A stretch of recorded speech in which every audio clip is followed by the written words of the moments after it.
It's time for Okoboji Broadcast with Jeff Thee, and Okoboji Broadcast is being brought to you by Bank Midwest, Dream Big, Plan Wisely, Live Well, by Ducky's Marine and Motorsports Repair in Spirit Lake, Lakes Regional Healthcare and Avera Partner, Brand's Law Office in Spirit Lake, by Synergy Chiropractic and Acupuncture in Okoboji, by Bloom and Leonard Agency in Estaville, and HP Insurance Agency with offices in Sibley and Rock Rapids, Ruthven Locker on Hill Avenue in Spirit Lake, Beck Engineering in Spirit Lake, and B Radiant Laser Skin Studio on Highway 71 in Spirit Lake. Welcome to Okoboji Broadcast, everybody. I'm Jeff Thee. We're pleased to have with us today Tammy Lee, and she is the Executive Director of North and Western Iowa Chapter of the American Red Cross. And Tammy, thank you, first of all, for being with us. You're very welcome. And the reason we're talking is you've got people can donate blood, and it's next Tuesday. It's April 21st at 1 p.m.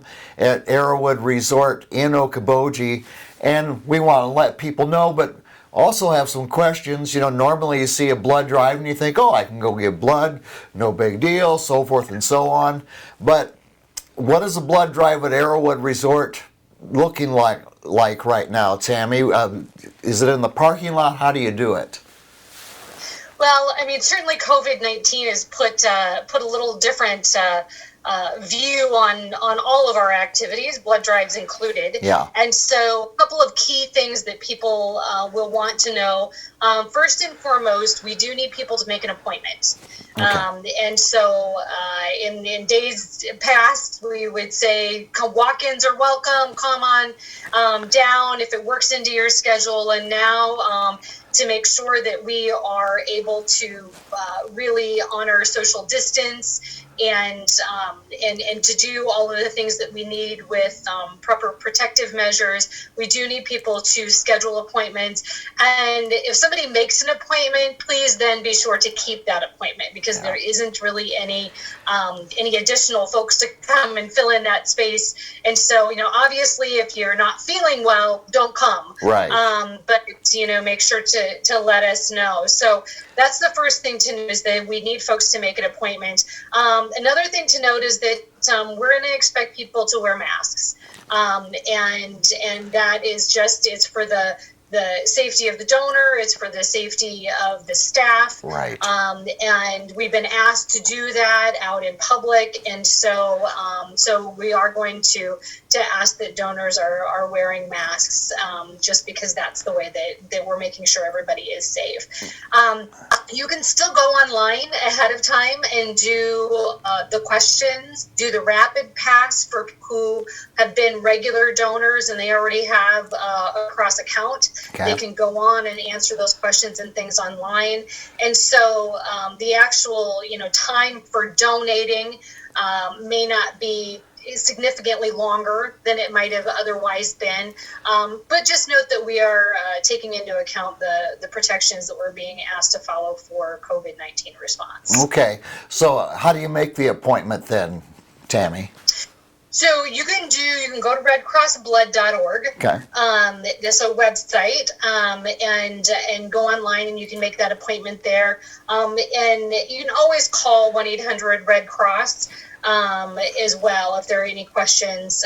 But redcrossblood.org is just a really fabulous website. So it'll have this blood drive listed. It'll also show other blood drives that are in the area that are coming up. So maybe if something doesn't work out, on Tuesday, but you're still, interested in giving, there is a drive in Spencer on Monday. Okay. And the other drives are not as close. There are 3 other drives coming, but they're, up in Minnesota. So within 30 to 40 minutes, but not necessarily as close.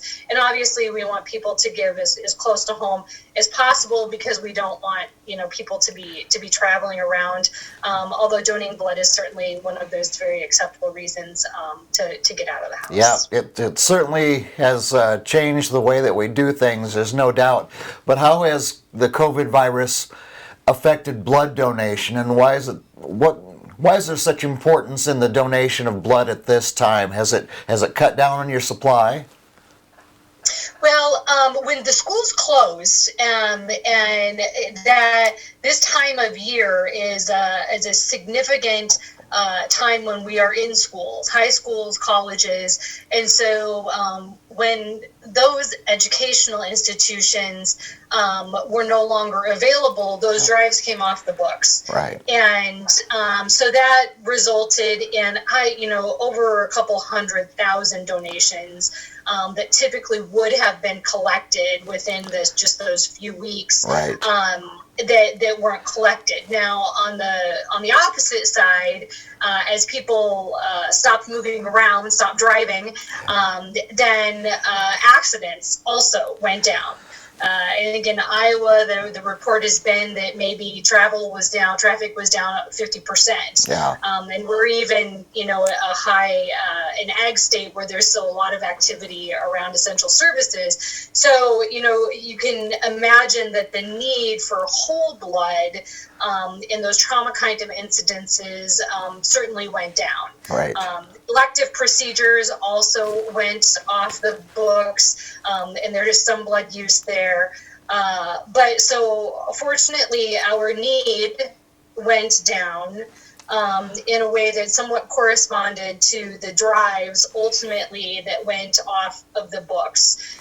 They're not equal, but they're close.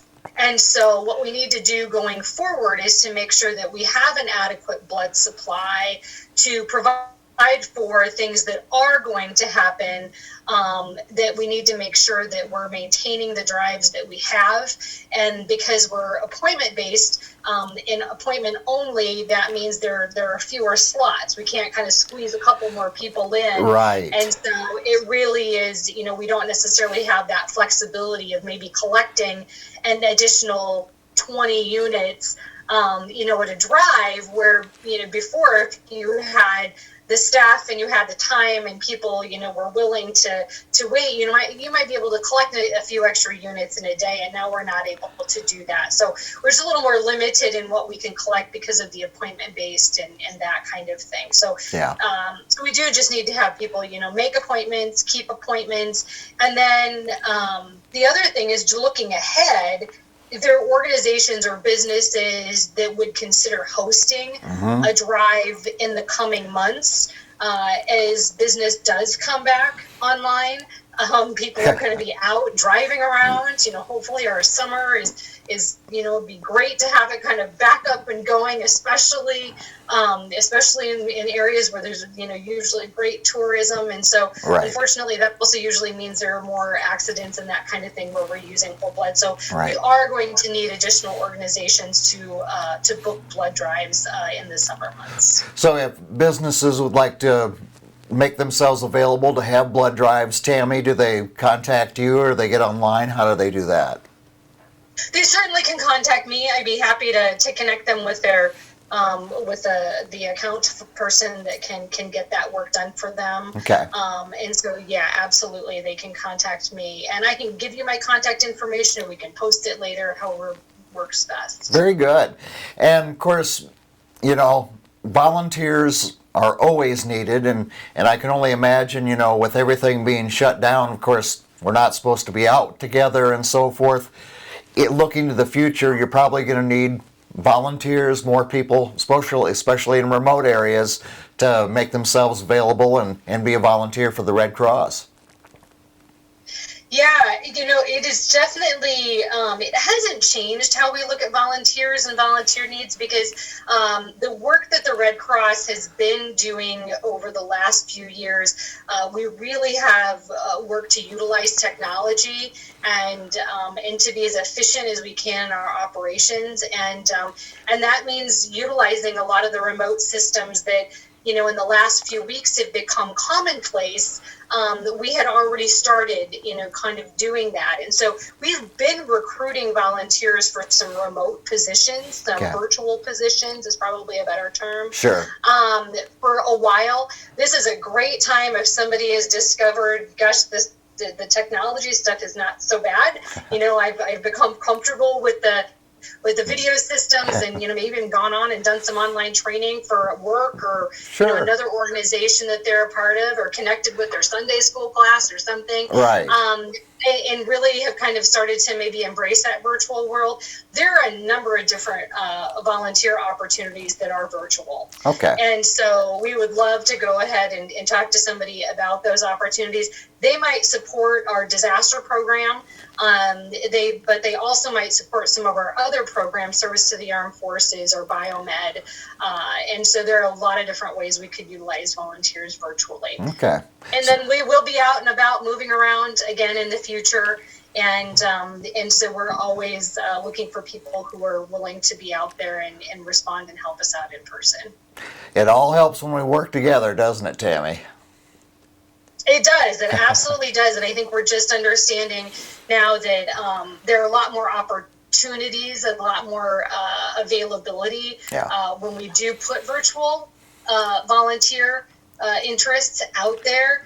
We find that there's just a whole other group of volunteers that we haven't really been connecting with. Right. And it's really great. Well, in the short term, anyway, you're going to be in Spencer on Monday, at Arrowwood Resort in Okoboji on Tuesday, and we ask that people here locally make that appointment and make yourself available.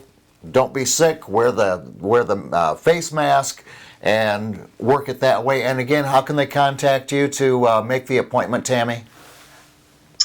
They certainly, if they want to make an appointment to give blood, they can do it through 1-800-RED CROSS or go to redcrossblood.org to make that appointment. That's the most efficient way. If somebody would like to know more about volunteering, they certainly can contact me.